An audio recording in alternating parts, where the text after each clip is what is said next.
Picture चालू करो बे। आज हमने देश के प्रधानमंत्री नरेंद्र मोदी जी को डॉक्टर की संज्ञा दी है क्योंकि वो लगातार देश की जनता को महंगाई का डोज दे रहे हैं। भारत के लिए एक राहत की खबर है। भारत में पेट्रोल डीजल के दाम बढ़ने का संकट फिलहाल टल गया क्योंकि भारत को शर्तों के साथ रूस से तेल खरीदने की छूट मिल गई है। अमेरिका ने भारतीय रिफाइनरीज को 30 दिनों का लाइसेंस दिया है। अमेरिका का यह स्पेशल लाइसेंस 3 अप्रैल तक प्रभावी होगा। ऑरेंज कलर के फटे हुए अंडरवियर, कैसे हो माय डियर? ईरान वाला तुम्हारे फादरलैंड को पेल के बानरलैंड बना दिया। पता चला? कैसे पता चलेगा? गोदी मीडिया देखते हो, हम भी वहीं से देखे हैं। सुनो नारंगी अंडो पनौती पुत्रों, खुमैनी चचवा कुछ रहा हुए चाहे जवन रहा हुए, लेकिन ओकर नाम एपिस्टीन फाइल में नहीं आवा चली ना। अब तहार वाला बहुत बड़ा सभ्य बना रहा। एपिस्टीन फाइल में उठाए घघरा डांस करे हैं, इसमें लुकान लुकान बिलार यष्टारत है, यहर भागत है वहर भागत है, मुंह नाई दिखाई पावत है, बोली नाई फूटत है, ट्रम्प पर रोज लफियरत है, जानियो तो लेने के देने पड़ गए। एक व्यक्ति लिख रहा है कि प्लेन में मरने से अच्छा है कि राज्यसभा की सीट लेकर बैठ जाए। अरे ये सब क्या लिखते रहते हैं आप लोग जी, हमको तो कुछ समझ में नहीं आता है। दोस्तों गजब हो गया, पहली बार देश ने देखा कोई मुख्यमंत्री सांसद बनना चाहता है। मुख्यमंत्री जी सांसद बनने जा रहे हैं, क्या कहना चाहते हैं? बहुत खुश है। खुश है भाई। एक बात बताइए, जब जनता ने आपको ऑलरेडी कलेक्टर बना दिया तो आप दरोगा का फॉर्म क्यों भर रहे हैं? फिर फालतू बात कर रहा है तुम। दिल्ली में रहते थे, अब दिल्ली रहेंगे, हटो। वो बिहार को बहुत मिस करेंगे। कुछ मिस नहीं कीजिएगा मुख्यमंत्री जी, आधा बिहार दिल्ली में ही रहता है। वहां भी जाके दारू बंद करेंगे। ईरान के ऊपर महिलाओं की स्थिति पे आरोप कौन लगाए? एप्स्टीन फाइल में उघारे घूमने वाला सब। वाह मोदी जी, वाह वाह वाह। एप्स्टीन फाइल में छोटी छोटी 3-3 साल की लड़कियों का रेप करने वाले, उनके प्राइवेट पार्ट में कोल्ड ड्रिंक पी के बता हुआ बोतल डाल के उसको मार डालने वाले, ये एप्स्टीन फाइल वाले लड़कियों को काट के खाते थे। पिज्जा का मतलब होता था छोटी उम्र की लड़कियां, जो 4 साल 5 साल की लड़कियां जिनका रेप करना होता था, ये लोग बोलते थे पिज्जा आ गया है।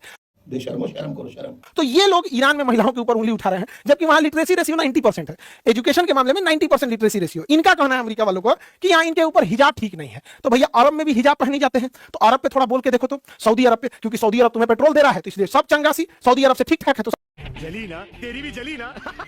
आज हम केरला स्टोरी 2 मूवी देख रहे थे, एक बार ऐसे हॉल का हाल देख लीजिए, मोर ऑसम। हिंदू लड़कियां जिहादी सूरों के साथ घूमने में इस तरह से व्यस्त है कि उनको टाइम ही नहीं है इन सब पिक्चर देखने। अभी पता चलेगा। देख के बहुत बुरा लगा अंकल, सॉरी नर्मदा, बहुत बुरा लगा। मतलब सच कह रही हूं, दिल रो रहा है। मतलब इतनी मेहनत, इतना पैसा वेस्ट, उसके बाद अगर कैंपेनिंग फेल हो जाए ना तो दुख बहुत होता है।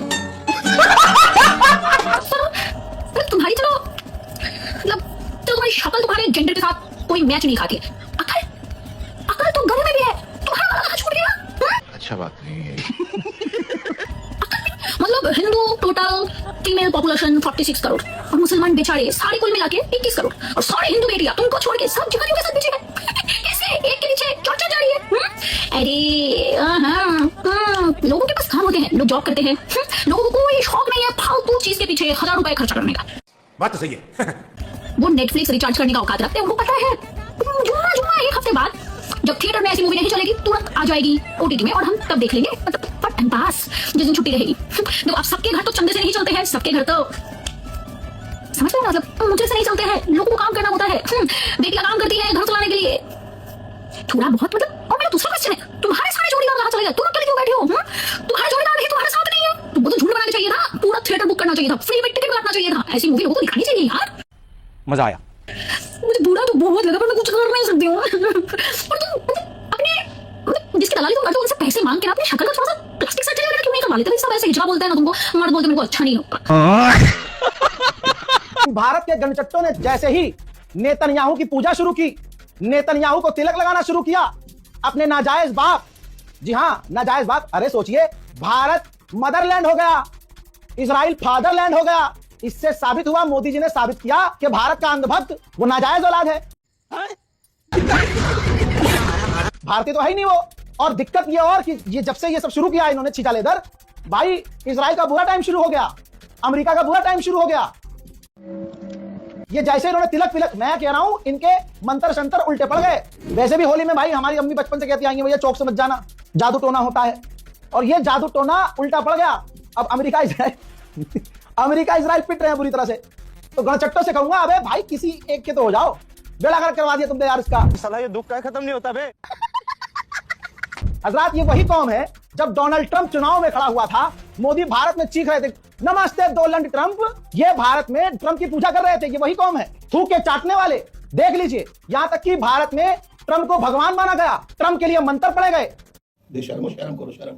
और जब ट्रंप राष्ट्रपति बना तो उसने इन्हीं के पीछे बंबू कर दिया, अंतर मंतर जादू कलंदर ले बंबू अपने चुतड़ के अंदर ठूम। और भाई तुम बोल करके तो देखो एक बार बीजेपी के खिलाफ, अंधभक्त तुम्हारे ऊपर ऐसे भड़क जाएंगे जैसे ट्रेन में पैसे ना मिलने पर छक्के भड़क जाते हैं। एक फेकू अंकल हैं, बड़बोले किस्म वाले, लंबी लंबी फेंकते हैं। कहते तो थे हम पर कोई क्या प्रेशर बनाएगा, हम प्रेशर बनाएंगे। सही पकड़े हैं। फिर उनके हाथ में कमान दे दी गई, बड़े गदगद हो गए, मतलब पूछो नहीं। लेकिन बेचारे बोलना भूल गए, ऐसी घिग्गी बंधी कि मुंह से एक शब्द नहीं निकल पाता है। ऐसे गुलाम बने अमेरिका के कि राष्ट्र का समझौता कर डाला। नहीं। अमेरिका ने इजराइल के साथ मिलकर ईरान पर हमला किया, 165 छोटी बच्चियों के साथ ही साथ वहां के सर्वोच्च नेता की हत्या कर दी। अंकल जी के मुंह से एक शब्द नहीं फूटा। अमेरिका ने भारत के बुलावे पर आए हुए हमारे मेहमान ईरान के शिप पर हमला करके 100 से ज्यादा लोगों को हमारी सीमा से कुछ ही दूर मार डाला। अंकल जी ने मुंह पर ताला लगा लिया। अरे बाप रे, ये तो धोती खोल रहा है। अमेरिका के वित्त मंत्री ने हमारी संप्रभुता और स्वतंत्रता की धज्जियां उड़ाते हुए हमें 30 दिन के लिए रूस से तेल खरीदने की इजाजत दी। अंकल जी ने मुंह में दही जमा ली। अमेरिका के एक और मंत्री ने भारत की सरजमी पर कहा कि हम भारत को चीन जैसी सुविधाएं नहीं देंगे, भारत के साथ ट्रेड डील से भारत पार्टनर नहीं बनेगा, डील का फायदा अमेरिका को होगा। अंकल जी के मुंह पर टेप लग गया। वाह मोदी जी, वाह वाह वाह। जरूर अंकल जी की कोई नस दबी है, कुछ तो ऐसा है जो अंकल जी के खिलाफ अमेरिका के पास है, कोई तो ऐसी चीज है जिसको दिखाकर अंकल जी को ब्लैकमेल किया जा रहा है। घूम फिर करके फिर तनाव आ गया। अंधभक्त तो न्यूजीलैंड कभी ट्रॉफी जीती नहीं और भारत उस स्टेडियम में कभी मैच जीता नहीं। तो तुम्हें भी पता है जिस तरीके से एक रात में लॉकडाउन हो सकता है, एक रात में नोटबंदी हो सकता है, उसी तरीके से एक दिन में जो स्टेडियम का नाम बदलवा दो प्लीज अपने पापा से कह के। इस सज्जन को क्या तकलीफ है भाई? नहीं तो तुमको भी पता है परिणाम क्या होने वाला है। न्यूजीलैंड कभी ट्रॉफी जीती नहीं है तो कहीं जीत ना जाए, और भारत कभी उस स्टेडियम में जीता नहीं है तो वो तो मुश्किल ही है, क्योंकि पनौती का नाम है। आज भारत और न्यूजीलैंड का फाइनल मैच है और हम लोग अभी नेताजी के आवाज पर आए हैं। भारत और न्यूजीलैंड का फाइनल मैच है, क्या कहेंगे? हम देश की जनता से अनुरोध करना चाहेंगे कि आज फास्टिंग रखे सब कोई। देश जीत जाएगा, अन्न ग्रहण ये सब ना करे। तो आप फास्टिंग कर रहे हैं? हम नहीं, तुम लोग नेता को भूखा रखना चाहता है। 80 करोड़ लोगों में हम शामिल हो जाए भूखा रखे। कौन भूखा रहेगा आपके बदले? ये मेरा नौकर है, ये रहेगा, ये बीटेक किया हुआ है, भूखा रह सकता है। अच्छा बात नहीं है। अहमदाबाद में रिकॉर्ड थोड़ा खराब है भारत का और देश इसको लेकर बहुत चिंतित है। अरे यार, New Zealand people are very gentleman. हम लोग मार के भी कब छीन सकते हैं उनसे। कोई अमेरिका थोड़ी है न्यूजीलैंड के हम लोग कमजोर पड़ जाएंगे यार। अमेरिका क्या कहता था? अमेरिका का नाम कैसे ले लिए? हम लोग सागुमे पीठ से चले तो अपनी गाड़ियों से आए, तो क्योंकि टिकट हमारा गाजियाबाद से था और हम रीवा एक्सप्रेस में आए तो 5 बजे के लगभग सुबह दादा हथियारों से हमारे पे हमला कर दिया। नाक काटने का प्रयास किया गया है और हमारे पर हमला किया गया है। ये पूरा मामला हुआ है। बाथरूम में पड़ के हमने अपनी जान बचाई। ये अभी मुक्तेश्वर के खिलाफ जो पॉक्सो के तहत छोटे छोटे बटुक का जो मुकदमा दर्ज कराया था, उसके तहत हमारे पे घोषणा किया गया था कि 21 लाख रुपए मिलेंगे जो आस्तो कर्मचारी की नाक काट के लाएगा। ये सब क्या देखना पड़ रहा है? अच्छा है मैं अंधा हूं। पूरी दुनिया में है कोई शेर? 56 इंच वाला गधा छोड़ दीजिए, कोई असली शेर है ईरान के अलावा? 2 फोन पर पैंट में मूत निकल जाता है फलाने का। भैया उड़ी हुई है, मुंह पर सुअर का गू लग रहा है कि सुअर के मुंह पर सुअर का गू चिपका हुआ है, ऐसा लग रहा है। अच्छा वो खुद बात वही है, अपना ही गोबर उसके मुंह पर चिपका हुआ है। समझ रहे हो? भीख मांगी जा रही है अमेरिका से कि इतना कुछ चल रहा है भाई बहनों, तो आप हमको परमिशन दे दीजिए कि हम रशिया से तेल लेते हैं। तो लेने के देने पड़ गए। ट्रंप का साथ नहीं दे रहे हैं, अमेरिका का साथ नहीं दे रहे हैं, लेकिन जो साथ दे रहा है वो डर के मारे दे रहा है। हमारे वाले ने तो खामनाई की शहादत पर शोक भी व्यक्त नहीं किया, क्योंकि पता है फिर से ट्रंप नाराज हो जाएगा तो घोप घोप हो जाएगा। गुलाम ओ गुलाम, ये जुमला मोदी के लिए इस्तेमाल होना चाहिए। क्यों? क्या हुई?